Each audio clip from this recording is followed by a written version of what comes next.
Todos juntos, igreja? Porque o menino, um filho, se nos... E ele será chamado...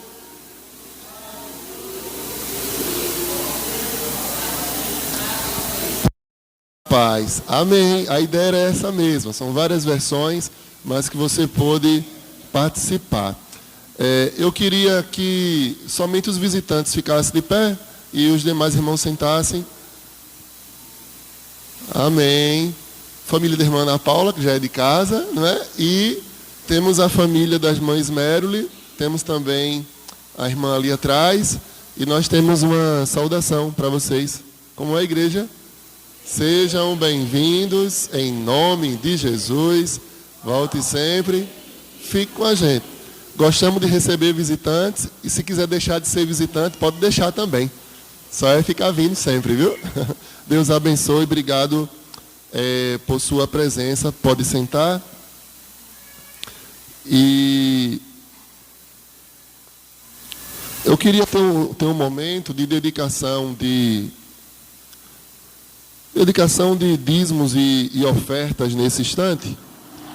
E aí eu queria saber se ele canta ou se eu boto um instrumental. Pode louvar? Amém. O irmão Jonas vai estar louvando. E nós, se você se preparou para esse momento, você fica à vontade para participar desse momento de ofertório, seja trazendo uma oferta até o gasofilácio, seja utilizando os recursos, a tecnologia que temos hoje, como a internet, o Pix, enfim. Mas fique muito à vontade. É só porque faz parte do culto público também esse momento de dedicação de bens ao Senhor.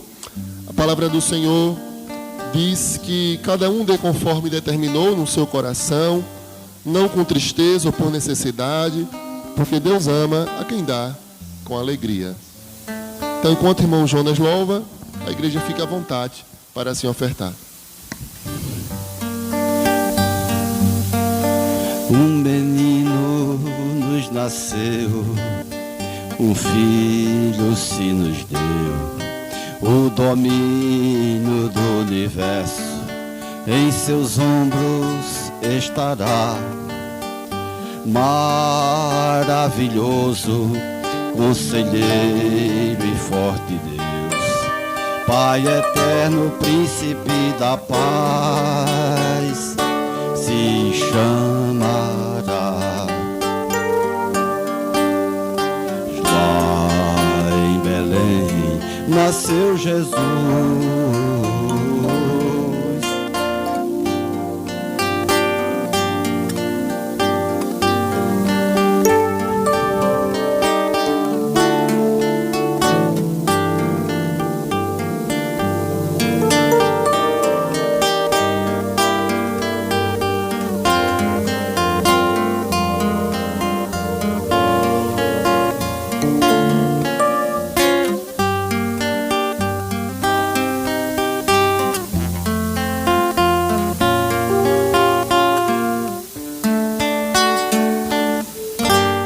Você possa, quem puder, né, ficar em pé novamente. E eu queria que você pudesse, em pensamento, né, em silêncio, mas também agradecer a Deus e interceder por essas vidas, tá? A palavra do Senhor diz que Deus uniu, não separe o homem, não é? E eu louvo a Deus por esses 3 casados que estão aqui, dentre outros que não estão aqui, mas completaram a idade nova. E o salmista, ele também diz no Salmo 90, né? E eu disse para a Maiara, ensina-nos a contar os nossos dias, né? De maneira que possamos alcançar um coração sábio. E ele fala nesse Salmo sobre a brevidade da vida. Então que Deus nos conceda sabedoria para nós podermos viver a cada dia para a sua glória, não é? E, queridos, se você está... Estou usando uma redundância, né? Se você está aqui hoje, se você está vivo, você tem muito motivo para agradecer. Muito motivo. Você é um milagre. Estar vivo nesse mundo caído é um milagre. Tá? Então, vamos agradecer pela vida dos nossos irmãos mas eu também vou agradecer pela vida de cada um que aqui está. Vamos orar? Pai, em nome de Jesus, mais uma vez, vamos fazer essa oração de gratidão. Eu quero te agradecer pela vida do Felipe, pela vida da Maiara, que completaram mais um ano de vida. Que o Senhor dê sabedoria para eles cada vez mais, para que eles possam viver para o louvor da Tua glória. Eu também, ó Deus, quero te agradecer pela vida do irmão Fernando e a irmã Andréia, pela vida do Preto e Josina, pela vida também, ó Deus, da irmã Ana Patrícia, do irmão Williams, e também te agradecer pela vida do Gilberto e a irmã Ana Paula. Que em nome de Jesus, o Senhor continue abençoando esses casais, abençoa essas famílias, que o mal não tenha nenhum domínio sobre elas, e que eles nunca venham tirar os olhos do Senhor, pois é o Senhor, ó Deus, que mantém, que abençoa, que traz felicidade no lar, no casamento. Continua derramando bênçãos sem medidas, que eles possam ser um paradigma, ó Deus, de integridade, de fidelidade neste mundo caído. Que o Senhor continue sendo glorificado através de suas vidas. Ó Deus, eu também quero te agradecer por cada vida que pôde contribuir, que o Senhor abençoe os valores depositados no teu altar, que o Senhor dê sabedoria para a igreja administrar esses valores, e que o Senhor seja para com aqueles que não tiveram essa oportunidade, que ficaram impossibilitados de contribuir hoje, mas o Senhor sabe de todas as coisas, e que a tua mão seja para com cada vida que aqui está. Continua conosco, continua nos enchendo da tua presença nesta noite. É o que nós te suplicamos, no nome de Jesus. Amém. A igreja pode sentar. Essa canção é uma declaração de amor ao nosso Deus. Que ao louvarmos, vocês declarem o seu amor ao Senhor.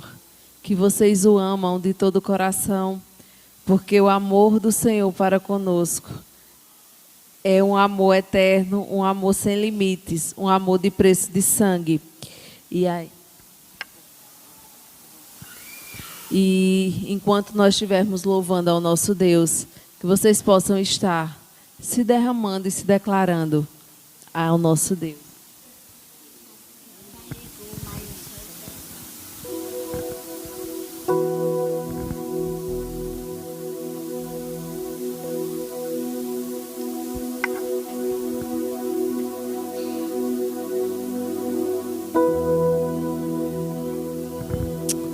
A graça do Senhor é infinita em nossas vidas.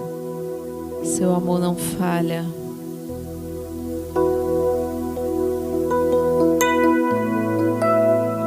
Aleluias.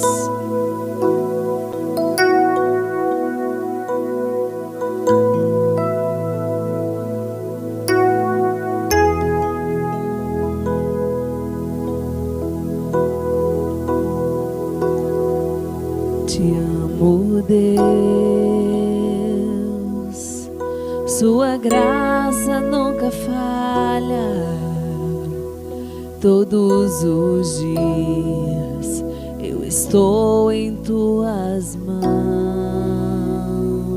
Desde quando me levanto até o meu deitar, eu cantarei da bondade de Deus.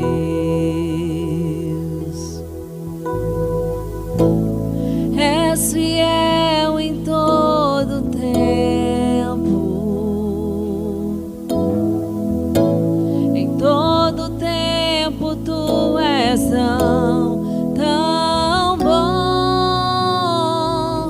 Com todo o fôlego que tenho, eu cantarei da bondade de Deus. Tua doce voz que me guia em meio ao fogo, na escuridão, tua presença me consola. Sei que és meu Pai, que amigo és, eu vivo na bondade de Deus. És fiel, Senhor, és fiel em todo tempo.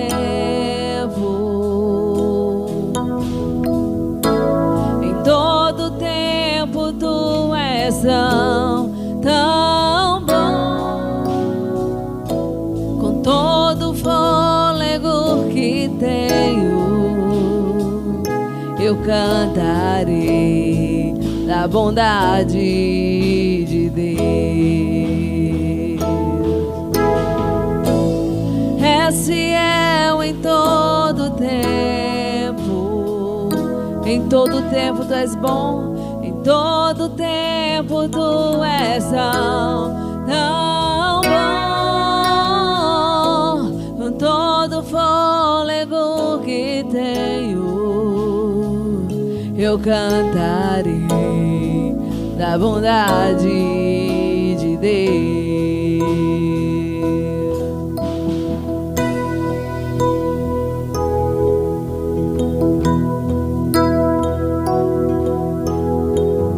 Tua bondade me seguirá,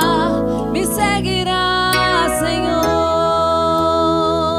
Tua bondade me seguirá, Senhor. Eu me rendo a ti, te dou meu ser, entrego tudo a ti. Tua bondade me seguirá, Senhor. És fiel em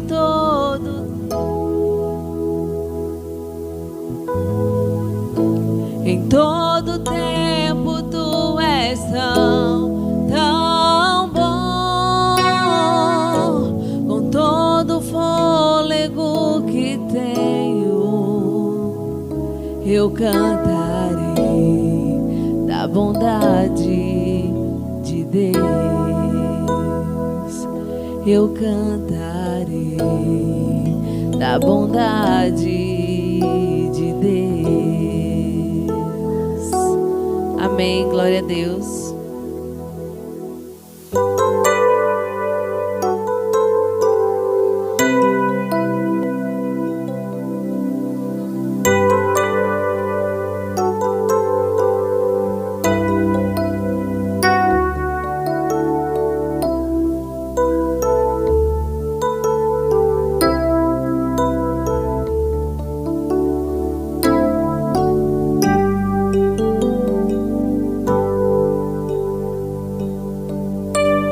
Subirei ao monte da adoração para oferecer ao Senhor um sacrifício de louvor.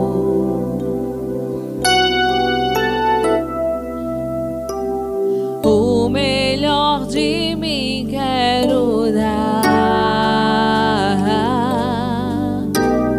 Vou reconstruir meu altar com pedras que não quebrem jamais.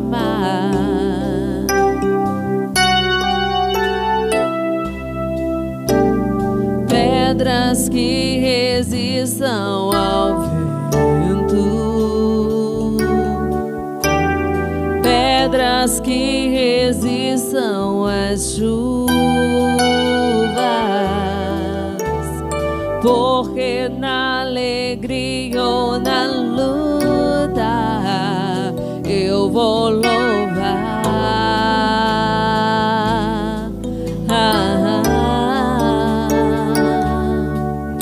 E o Cordeiro onde está?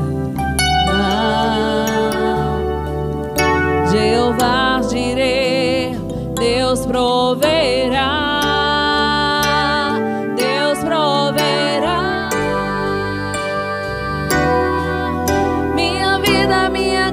Meus problemas já estão no altar. Deus proverá.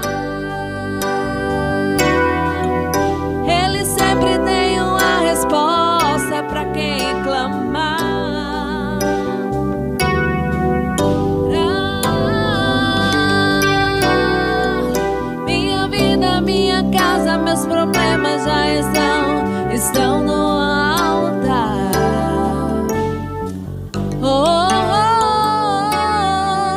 Ele sempre tem uma resposta para quem clamar. Jesus não foi sacrificado em vão. O meu Deus tem solução para tudo em suas mãos.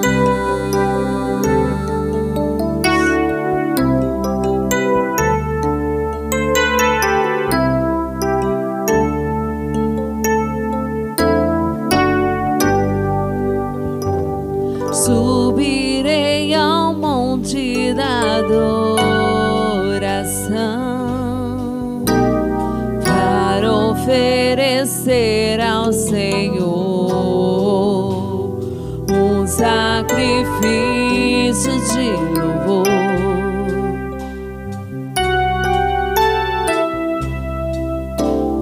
O melhor de mim quero dar. Vou reconstruir meu altar com pedras que não quebrem jamais.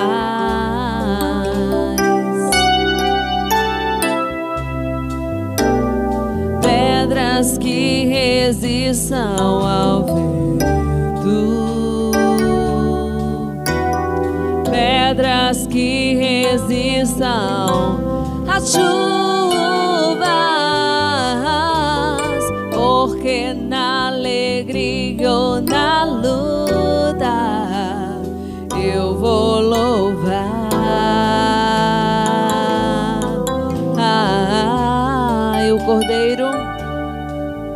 E o Cordeiro onde está? Jeová Jireh, Deus proverá, Deus proverá. Minha vida, minha casa, meus problemas já estão no altar. Deus proverá. Ele sempre tem uma resposta para quem clamar. Deus proverá. Minha vida, minha casa, meus problemas já estão no altar. Deus proverá. Ele sempre tem uma resposta para quem clamar. Jesus não foi sacrificado em vão. O meu Deus tem solução para tudo em suas mãos.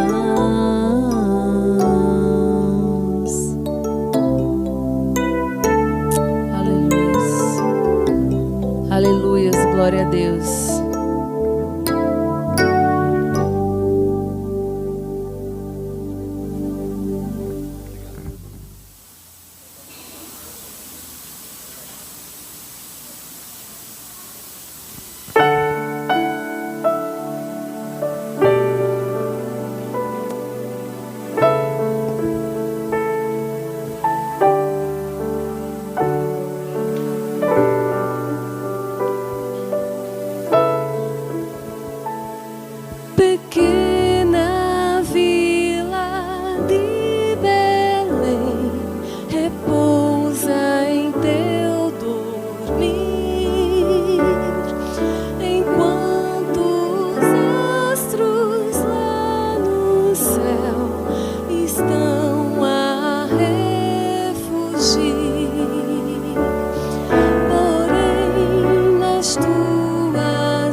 Quem é o pequeno a repousar no colo de Maria, a quem os anjos vêm cantar os hinos para alegrar?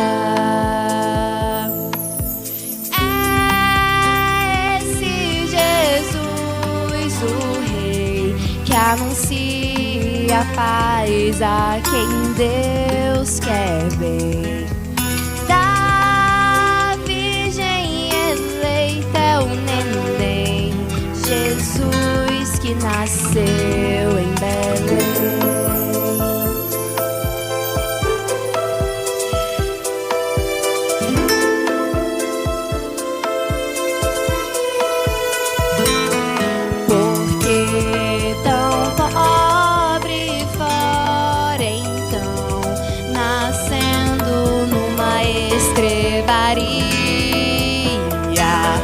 É que ao pobre pecador o Verbo a paz traria. Dai a ele o coração, prostrai-vos reverentes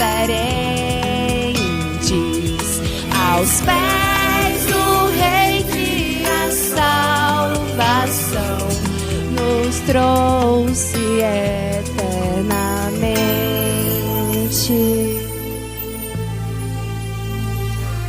O Verbo em carne então se fez, o Rei nasceu em Belém.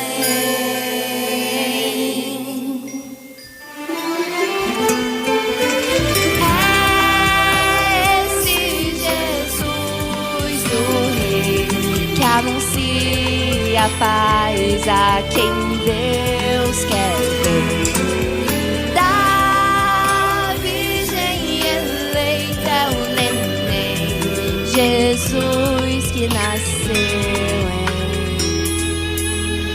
Belém.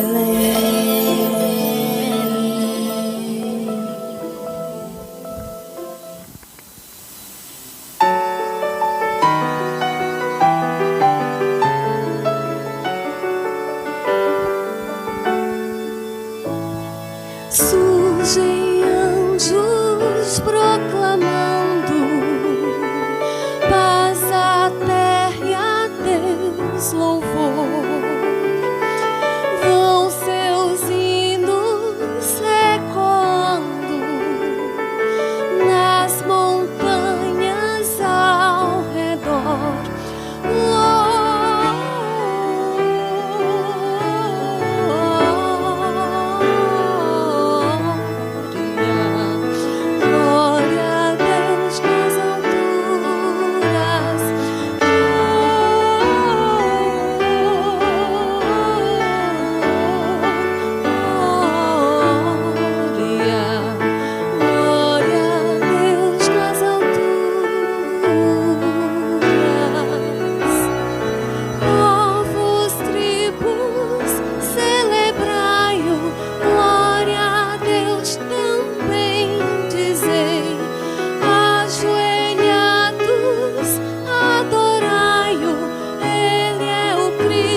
dos anjos harmonia cantam glória ao Rei Jesus.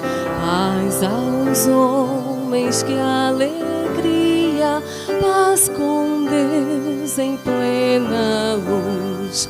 Ouçam povos exultantes, ergam salmos triunfantes, aclamando seu Senhor. Nasce Cristo Redentor. Toda a terra e altos céus cantem sempre glória a Deus.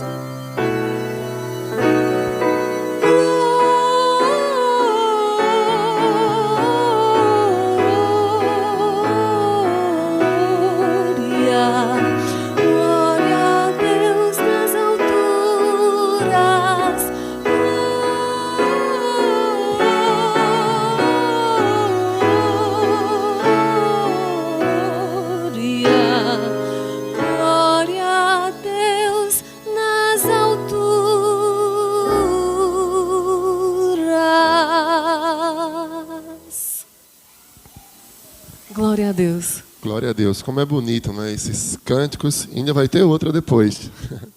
Mas eu gostaria de convidar aos amados a estar lendo a palavra de Deus conosco, a estar refletindo, a estar prestando o máximo de atenção que puder para essa breve reflexão que nós iremos assim fazer nesta noite.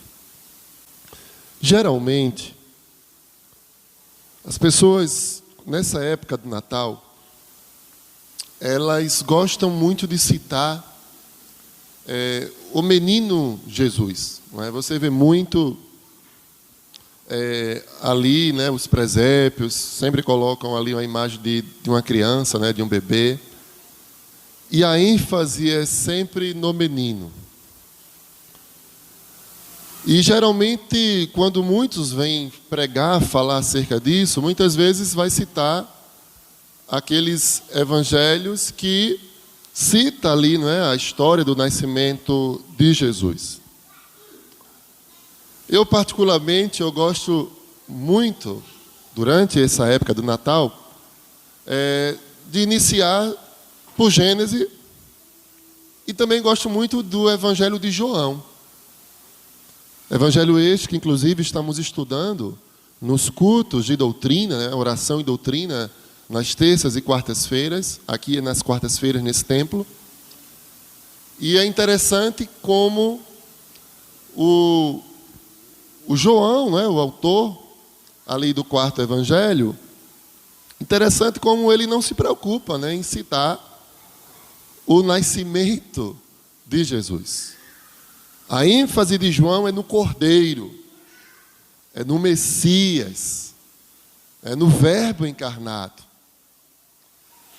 Mas, nesta noite, eu quero convidar você a realmente estar com o coração aberto para o verdadeiro sentido do Natal, para aquilo que o Criador do universo, o Senhor Criador, o Criador de todas as coisas, o planeta que nós vivemos, o Criador de nossas vidas, o que é que de fato Ele tem para dizer para cada um de nós, na ótica do Criador, o que é realmente o Natal.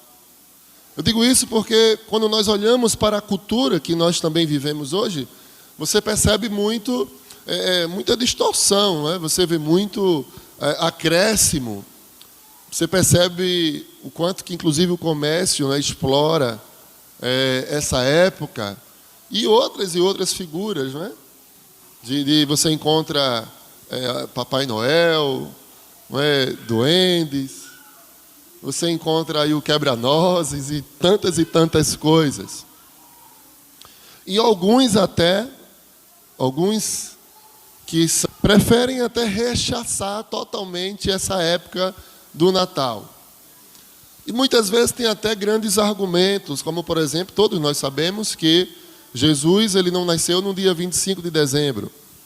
Sabemos também de toda uma questão política, a questão do Império Romano e culturas. Mas ainda assim, eu entendo que é um privilégio e é uma bênção quando a igreja se aproveita de todo esse momento, pelo menos nas partes do mundo que é possível, já que em boa parte do mundo é proibido comemorar o Natal. Então nós devemos sim aproveitar mesmo. Mas dito isto, eu queria então chamar a sua atenção para o que diz as Sagradas Escrituras acerca do Natal, acerca do nascimento de Cristo, acerca de quem é Cristo, acerca do porquê de tudo isso, porque de fato teria que nascer um menino, enfim, por que tudo isso? E eu queria começar justamente pela origem, o livro de Gênesis, né, que significa justamente isso, a origem, o início de tudo. Não somente Gênesis, mas eu gostaria também de chamar a sua atenção para estudar outros livros do Antigo Testamento, até chegarmos no Novo. Quero trocar para ver. Então, se você quiser, pode acompanhar na sua Bíblia, em Gênesis capítulo 1, o primeiro verso. Ok. Gênesis 1. Do verso 1 ao verso 3.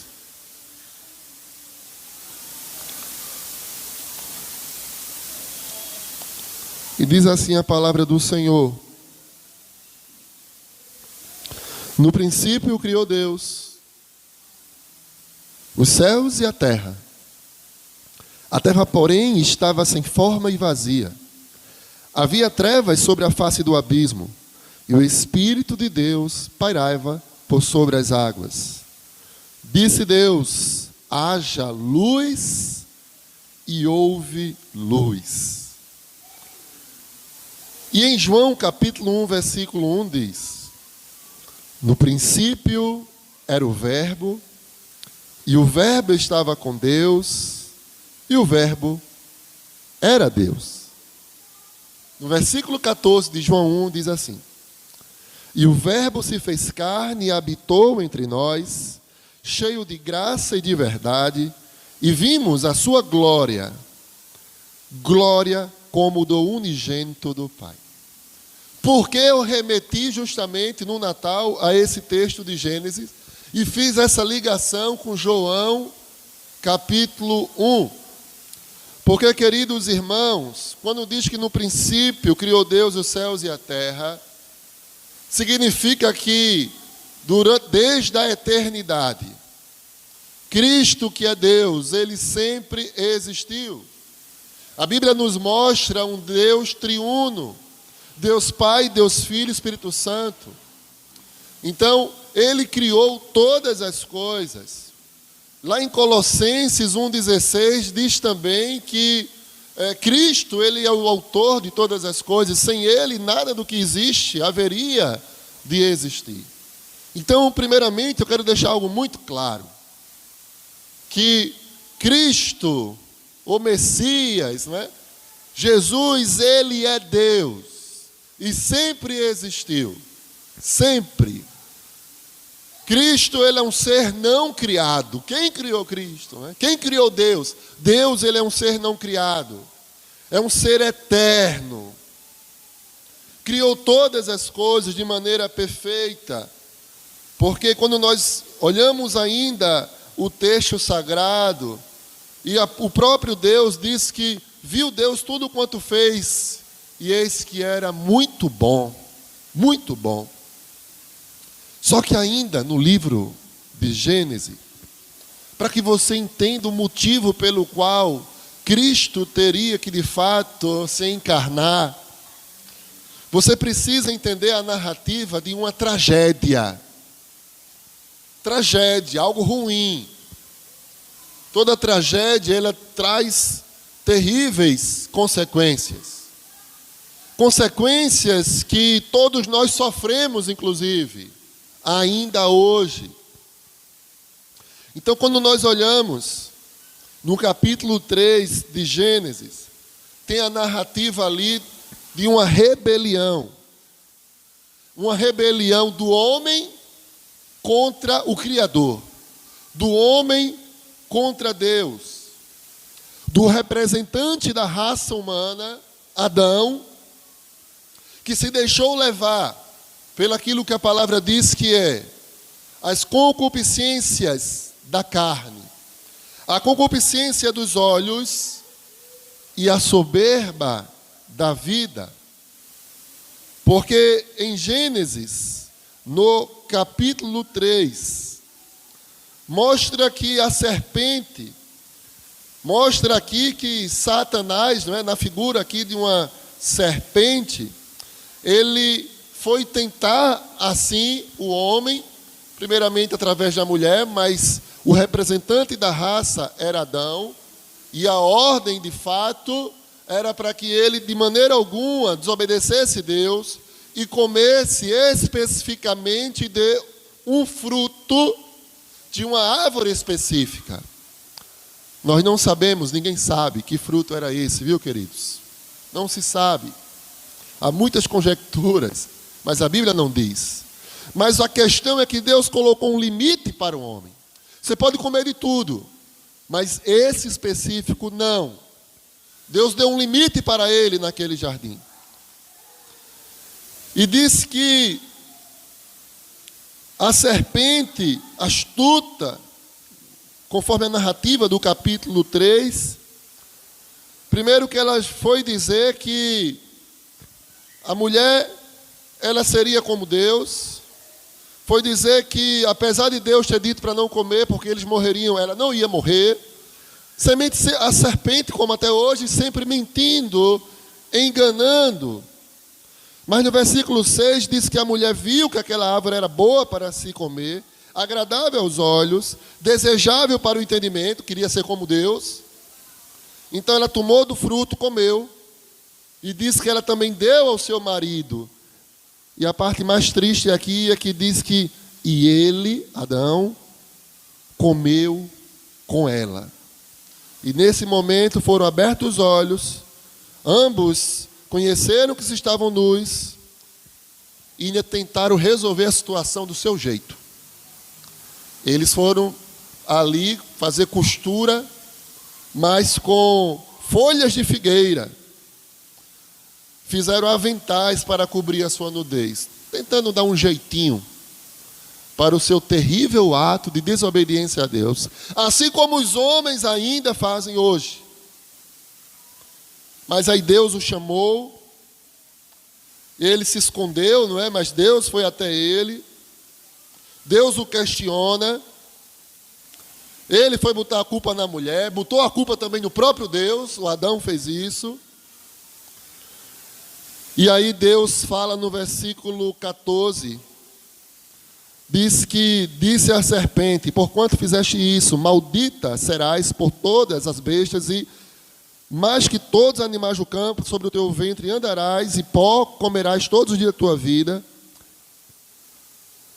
E no versículo 17, também diz algo muito forte, um dos versos mais fortes que você encontra, e terríveis e tristes da Bíblia. Diz assim: e Adão disse, porquanto destes ouvidos à voz de tua mulher, e comeste da árvore que te ordenei, dizendo, não comerás dela, maldita é a terra, por causa de ti. Com dor comerás dela todos os dias da sua vida. Mas essa frase, quando Deus diz, maldita é a terra por conta de ti, Adão teve que ouvir isso do Criador, do Senhor Deus Todo-Poderoso. Então aqui é uma tragédia terrível. É importante entender isso para que você entenda o verdadeiro sentido do Natal, que é muito mais do que troca de presentes, que é muito mais do que uma vez na vida você querer ser simpático com todo mundo e participar de várias confraternizações, como é muito comum nessa época do ano. É importante você entender que há sim uma tragédia É importante entender que há uma rebelião contra Deus. E é importante que você entenda que Deus, apesar de toda essa tragédia, Deus tinha um plano. E esse plano do Senhor está citado ainda no capítulo 3 de Gênesis, no versículo 15, a qual nós chamamos de proto-evangelho. E está citado também no último livro da Bíblia. Lá em Apocalipse, capítulo 13, versículo 8, está escrito que o Cordeiro foi morto desde a fundação do mundo. O Cordeiro foi morto desde a fundação do mundo. Agora olha o versículo 15 de Gênesis 3, o proto-evangelho. Porém, inimizade entre ti e a mulher, entre a tua descendência e o seu descendente. Este te ferirá a cabeça, e tu lhe ferirás o calcanhar. Então, Deus, ainda em Gênesis, primeiro você já entende que dentro do plano de criação, já estava no seu bojo o plano de salvação, o plano de redenção. Então, perceba, meus amados irmãos, que quando você lê o proto-evangelho, Deus já está determinando, já está dizendo que o pecado e a morte não vai reinar para sempre. Vai ter um fim. Já está sendo profetizado que Satanás não terá a palavra final. Já está sendo profetizado que Cristo é o vencedor. Então você vê Cristo no início da criação, né, lá em Gênesis 1:1, Cristo criando tudo. E você vê Cristo aqui na promessa de que Ele iria se encarnar, a descendência de uma mulher. Ele iria se fazer carne. Ele iria deixar toda a sua glória. Ele iria se formar de fato, né, como os homens, de comer, de beber, de sentir fome, sede, de sorrir, de chorar. Ele deixou toda a sua glória em obediência ao Pai, para redimir tanto o pecador, o homem perdido, que ficou destituído da glória de Deus, separado de Deus, como também toda a criação, todo o cosmo. Às vezes as pessoas ficam conjecturando tantas coisas, quando o básico, o trivial, que deveria se atentar, não se importam tanto. Certa feita eu vi alguém questionando se haveria vida em outros planetas. Não é? Se alguém questionando isso. E questionou um estudioso, um homem de Deus, e ele disse: ainda que tivesse, pode ter certeza que o pecado também estaria lá. Porque a abrangência do pecado, ele abrangeu todo o cosmo, toda a criação de Deus, e não só o planeta Terra, que, como disse um grande cientista, né, é a suíte presidencial da Via Láctea. Né? O planeta Terra está num local perfeito, numa órbita perfeita, como nenhum outro. E tem tudo aquilo que é essencial para nós vivermos muito bem aqui neste mundo. O Senhor Criador quis assim. Mas, queridos, a serpente iria ferir o seu calcanhar. A serpente iria se ferir, porque quando uma serpente venenosa, ele pica alguém, a tendência é que alguém venha a óbito, venha a morrer. E de fato Cristo foi picado pela serpente. Claro que isso você percebe uma dramatização, uma ilustração. E ele morreu mesmo. Mas ele ressuscitou ao terceiro dia. E essa atitude, não é? Esse fato dele vencer a morte, nós entendemos que ele assim está pisando, esmagando na cabeça da serpente. Ela não tem a palavra final, Satanás não tem. A Bíblia já está toda escrita, já está tudo determinado.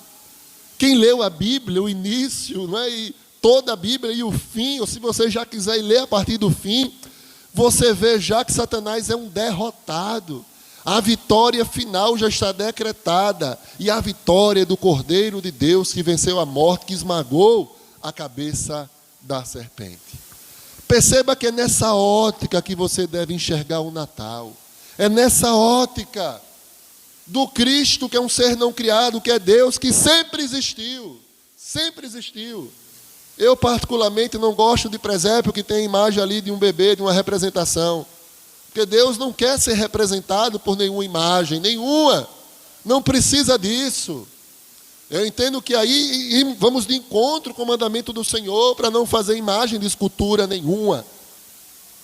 Meus amados irmãos, nós vemos aqui em Gênesis 3, versículo 15, o sinal da primeira morte expiatória. Aí quando eu vou lá para Colossenses, capítulo 2, versículo 15, diz assim: despojando os principados e as potestades, publicamente os expôs ao desprezo, triunfando deles na cruz do Calvário. Assim como também o apóstolo Paulo, ele fala em 1 Coríntios 15, 27. Porque todas as coisas sujeitou debaixo dos pés. Assim como João, na sua epístola, no capítulo 3, versículo 8, também diz: para isto se manifestou o Filho de Deus, para destruir as obras do diabo. Por isso que também você vai encontrar em Romanos 16, 20. E o Deus de paz em breve esmagará a Satanás debaixo dos vossos pés. Ou seja, Satanás, ele não vai mais poder morder. Jesus nasceu para desfazer as obras do maligno. Quando nós olhamos ainda em Gênesis, acho muito interessante que nada é por um acaso. Aí lá a partir do capítulo 12, diz assim: ora, disse o Senhor a Abrão: sai da tua terra, da tua parentela, da casa do teu pai, e vai para a terra que te mostrarei. De ti farei uma grande nação, e te abençoarei, e te engrandecerei o nome. Sê tu uma bênção. Abençoarei os que te abençoarem, e amaldiçoarei os que te amaldiçoarem. Em ti serão benditas todas as famílias da terra. Aí no verso 7 diz: apareceu o Senhor a Abrão e lhe disse: darei à tua descendência esta terra. Ou seja, nesse texto, quando ele usa Abraão, não é? Ele, até aqui, ele também já está apontando para Cristo Jesus. Tanto que em Gálatas 3,16 ele complementa que diz: ora, as promessas feitas a Abraão e ao seu descendente, não diz e aos descendentes, não é? Como se falando de muitos, porém como de um só, e ao teu descendente, que é Cristo. Naquela promessa de Abraão, ele já estava apontando para o descendente no singular, que é Cristo Jesus. Ou seja, em Cristo Jesus, as famílias da terra são abençoadas. Cristo Jesus é que faz a diferença nas nossas vidas, é que faz a diferença na sua vida, na sua família. Cristo Jesus, Ele é que é o diferencial. Lá em Gênesis capítulo 49, versículo 10, mostra também que Ele é o leão da tribo de Judá. Olha só, eu estou falando de Cristo no Antigo Testamento. Diz que o cetro não se arredará de Judá, nem o bastão de entre os seus pés, até que venha Siló, e a ele obedecerão os povos. Gênesis 3,6 também diz: em ti serão benditas todas as famílias da terra. Aí você vê a harmonia com o último livro da Bíblia, em Apocalipse 5,5. Eis que o leão da tribo de Judá, a raiz de Davi, venceu para abrir o livro e os seus 7 selos.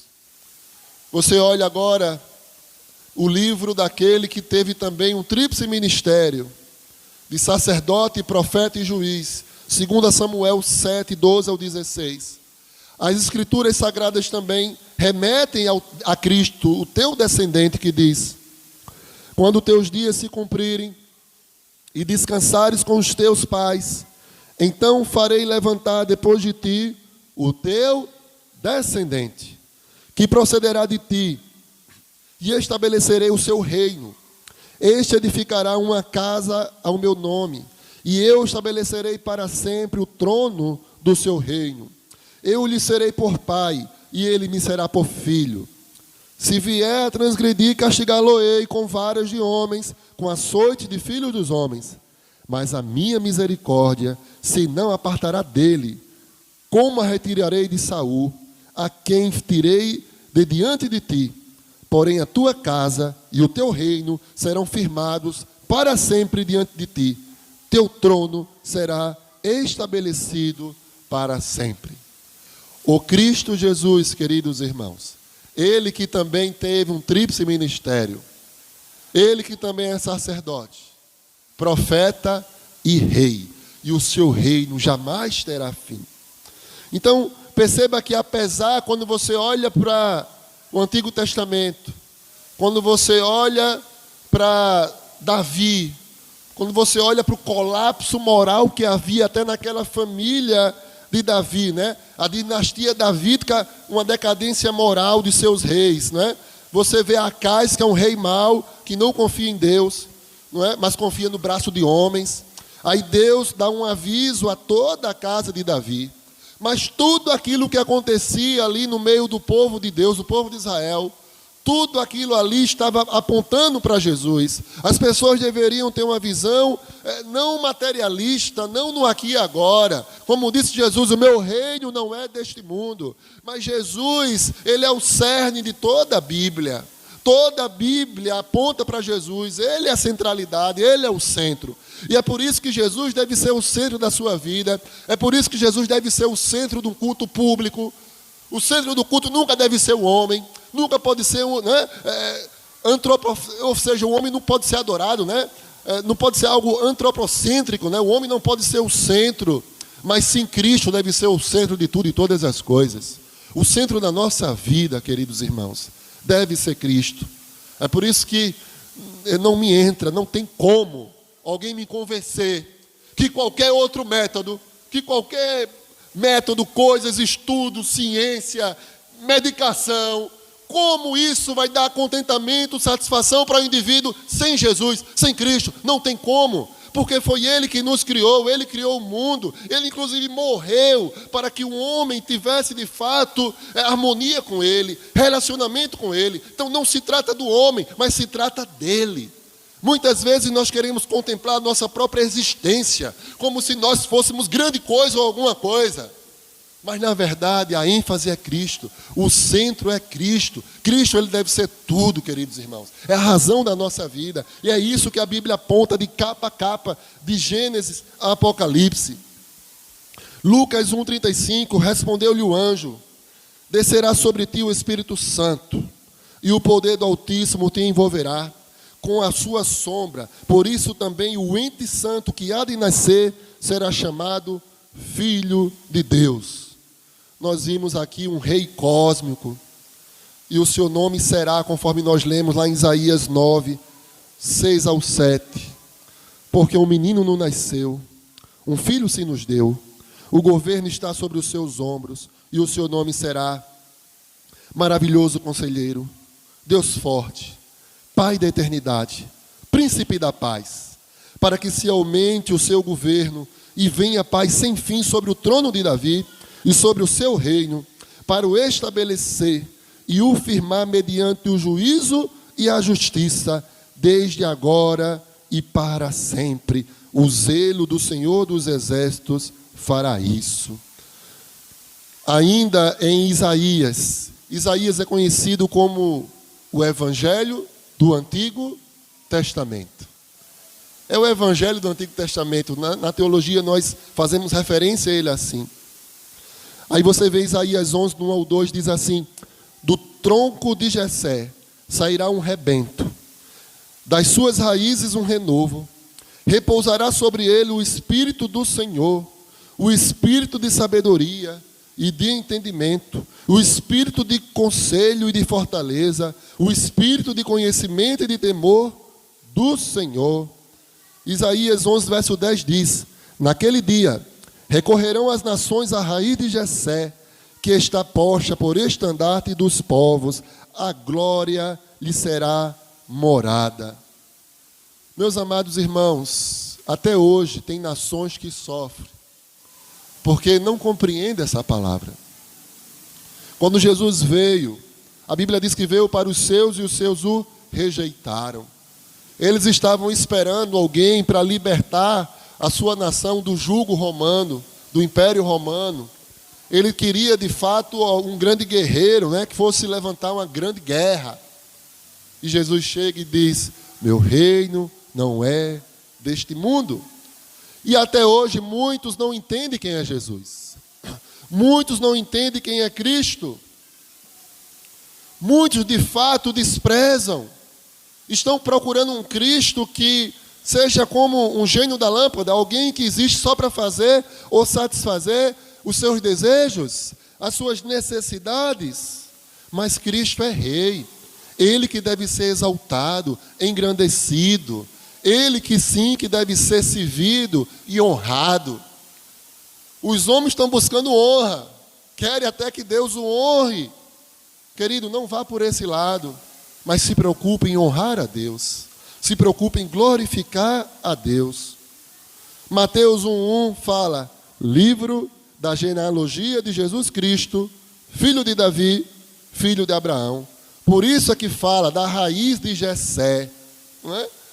Porque apesar de todos os altos e baixos do povo, inclusive de Davi, apesar de tudo, Davi cometeu adultério, assassinato, não é? Apesar de tudo, da sua raiz, né? Raiz de Jessé, da sua descendência, aí você encontra José. Inclusive Maria também você encontra. E Deus usa Maria, estava desposada de José, para assim se encarnar, para que de fato se cumprisse as Escrituras, desde Gênesis capítulo 3, versículo 15. Mas perceba que a promessa do seu reinado ser eterno é uma possessão mundial. E perceba que foi uma bênção global. De ti serão abençoadas todas as famílias da terra. Então, Cristo promete um reinado eterno, uma possessão mundial, uma bênção global. Por isso que Isaías 9:2 fala: o povo que andava em trevas viu grande luz, e aos que viviam na região da sombra da morte resplandeceu-lhes a luz. Não é à toa que de fato foi na alta noite. Não é à toa que Jesus não nasceu de dia. Porque até nisso tem um simbolismo muito forte. Porque Jesus Cristo, Ele é a luz do mundo. Sem Jesus, querido, só há trevas. Se Jesus não reinar na sua vida vai estar em trevas. Não vai ter alegria real, não vai ter. Satisfação, contentamento, não vai ter. Sentido para viver fora de Jesus não existe. A criança que em Belém nasceu, veio ao mundo trazendo luz e mostrando um novo caminho para aqueles que andavam na escuridão, pudesse de fato ter esperança. Aqueles que viviam aguardando a morte, agora não precisam mais aguardar a morte, mas sim ter esperança nele.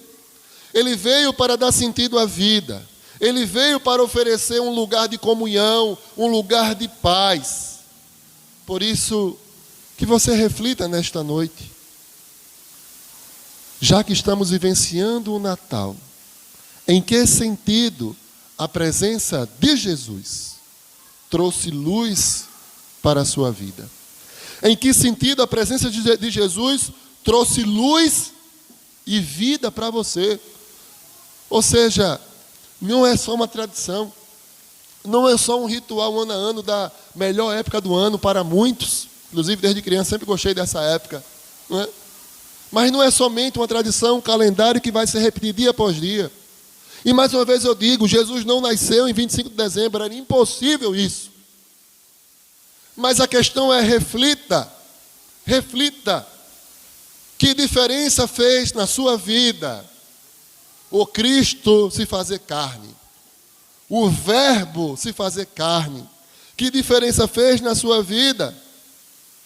Ele veio para salvar, para destruir as obras do diabo. Ele veio para que a sua vida seja uma vida com sentido e com propósito. Ele veio para que você não tema mais a morte. Porque o corpo vai ser desfeito, não tem para onde correr de todo mundo que existe, de todos nós. Mas imediatamente a parte imaterial vai na hora para a sua presença. Imediatamente. Agora tem uma condição. Se você morre com Ele, vai viver eternamente com Ele. Se você parte sem Ele, vai passar a eternidade distante dEle. E além disso, Ele promete ainda que um dia todos os mortos ressuscitarão incorruptíveis. Todos os mortos. E aqueles que viveram para o louvor da sua glória, irá viver eternamente com o Senhor para todo sempre. Portanto, que nesta noite, se Jesus ainda não fez sentido para você nessa ótica, se era apenas uma tradição de uma manjedoura, de um bebê que nasceu, e não um filho de Deus que de fato cresceu, que aos 30 anos iniciou o seu ministério, e com 33 anos e meio foi crucificado, ele se entregou para pagar um preço que só ele poderia pagar pelo meu, pelo seu, pelos nossos pecados, o pecado de todos. Se você não crer nisso, que em nome de Jesus você possa crer, e possa em nome de Jesus se entregar a Ele sem reservas. A criança que em Belém nasceu, cresceu, se tornou homem, foi obediente ao Pai, como disse João Batista, o Cordeiro de Deus. O Cordeiro de Deus que tira o pecado do mundo. Ele de fato teve o seu sangue derramado, tal como o Cordeiro, lá no Antigo Testamento. Foi totalmente derramado. Mas ao terceiro dia ressuscitou e vivo está à destra do Pai. Que em nome de Jesus, que a vitória de Jesus, que a vida de Jesus, que a morte de Jesus, que a ressurreição de Jesus, que a vinda de Cristo faça a diferença na sua vida. Que não seja só mais um Natal, mas que a partir de hoje, que sua vida venha a ter um novo significado. Amém, igreja? Amém. Glória a Deus. Teremos mais um cântico nesse momento.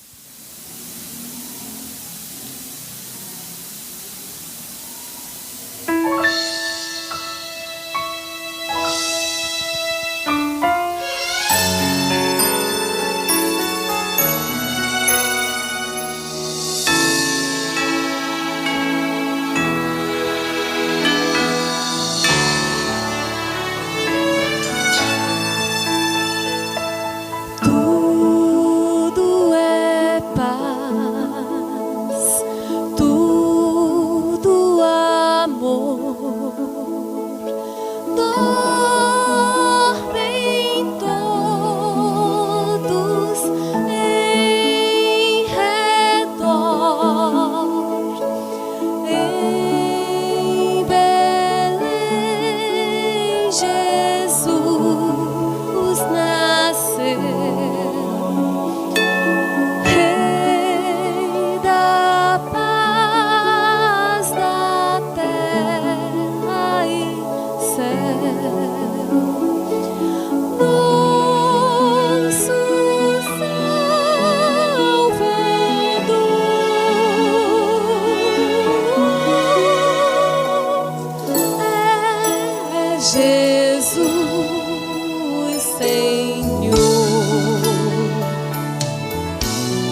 amor.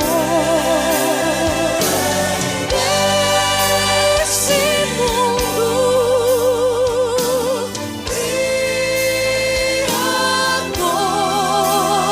Criador, vinde todos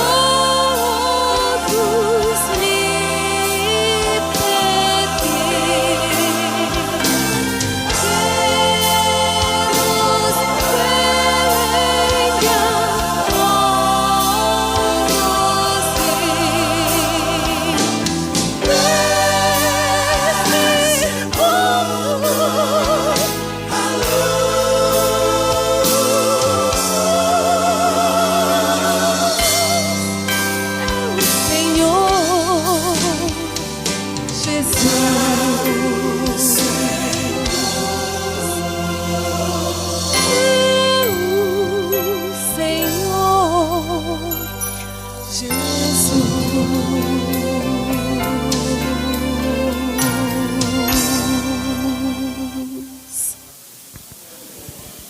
Amém. Glória a Deus. Queridos, já estamos chegando ao término do culto. Mas eu queria dar alguns avisos antes da oração final. Dizer que amanhã não haverá programação aqui na igreja, conforme foi decidido em assembleia pela maioria dos irmãos. Na verdade, foi unânime, né, a proposta. Então, amanhã você vai estar com os seus amigos, familiares. E eu recomendo que você se reúna mesmo com os seus, que você ore a Deus, leia um texto sagrado, né? De repente Isaías 53, ou um dos textos que nós lemos hoje, e ore a Deus agradecendo por sua família. Tá? É uma boa atitude no Natal. E eu quero dizer que durante a semana as programações são normais. Então, na quarta-feira tem culto de oração e doutrina aqui. Tá bem? E já quero fazer um convite para que no domingo, dia 31, a partir das 22 horas, 10 horas da noite, você venha participar do último culto do ano, no último dia do ano. Nós vamos terminar 2023 louvando ao Senhor, cultuando ao Senhor, que é a razão da nossa existência, e vamos começar 2024 também na sua presença, né, no culto público, né, o culto coletivo, com a igreja reunida. Então, todos estão convidados, tá bem? Então, vai ser só o culto, não vai ter comes e bebes, tá certo? Mas é muito bom, você é o nosso convidado, tá certo? Então, no dia 31, a partir das 10 horas, nós vamos cultuar o Senhor. E na virada do ano, espero estar louvando com os irmãos, com a irmã Noemi, com a irmã Niédia. Espero estar cantando aquele hino Rompe a Aurora, vai-se embora, né? Quem sabe o irmão Jonas também vai estar conosco, não é? Então, é tão lindo, né? Aquele hino a gente só canta uma vez no ano, né? No dia 31 e no dia 1º, né? Nessa virada. E é tão lindo. Desde criança eu escuto ele na Igreja Batista. Tive esse privilégio, né? Que privilégio. É muito bom ser cristão. E aquele que ainda é cético, né? Não é crente, eu tenho uma ideia, uma perspectiva, um preconceito, convido você a vir, faça parte. Aliás, quem nos acompanhou pela internet, ou quem está aqui, não é da nossa igreja, já viu que talvez é muito diferente da ideia que tinha. É maravilhoso ter comunhão com os irmãos. É maravilhoso estar na presença do Deus. O Deus que nós servimos é o Deus criador de todas as coisas. Temos uma experiência, cada um de nós, uma intimidade com Ele. Não porque nós somos bons, não porque o buscamos, foi o contrário. Ele que nos encontrou. Ele que nos resgatou do lamaçal do pecado. Ele que veio até nós. E eu espero que Ele também tenha ido até você nesta noite, através dos cânticos entoados, através da leitura lida, através da reflexão, da pregação da sua palavra. Essa é a minha oração, é o que eu desejo para você, que você também seja alcançado por Ele. Então eu queria agradecer a presença de todos e convidá-los a se colocar em pé para orarmos mais uma vez, encerrando o culto desta noite, tá? Mas antes da oração, eu queria reiterar a minha gratidão a Deus pela vida de todos que aqui estão. E é difícil se eu for citar nomes, não é?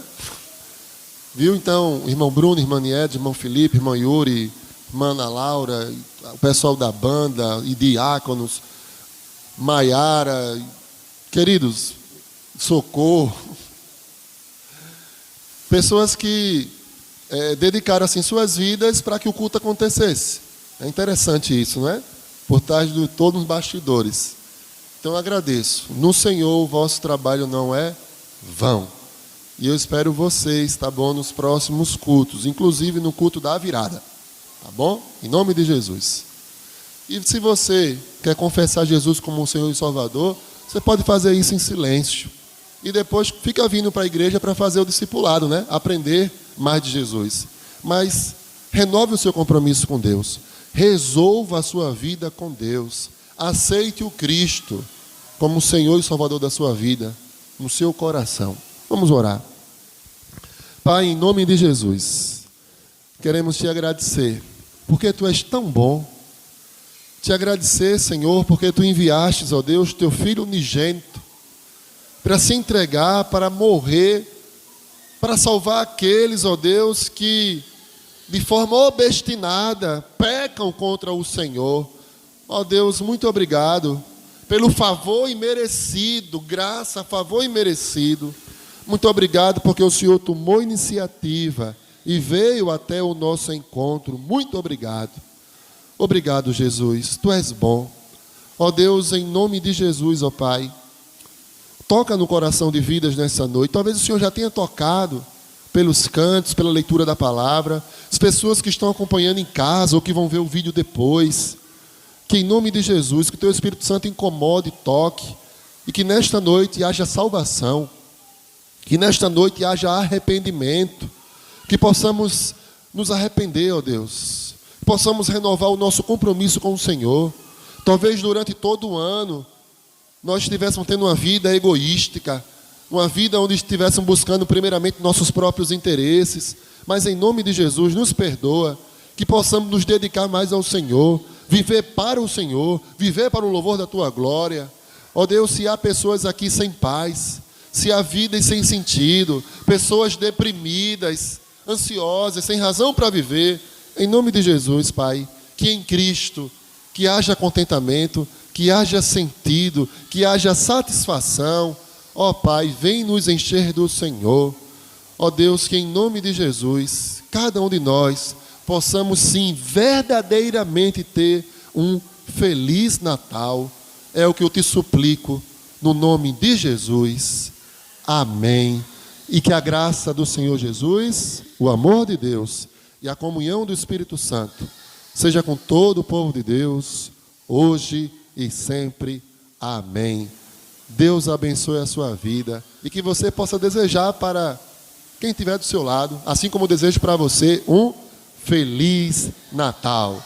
Deus abençoe em nome de Jesus. Amém.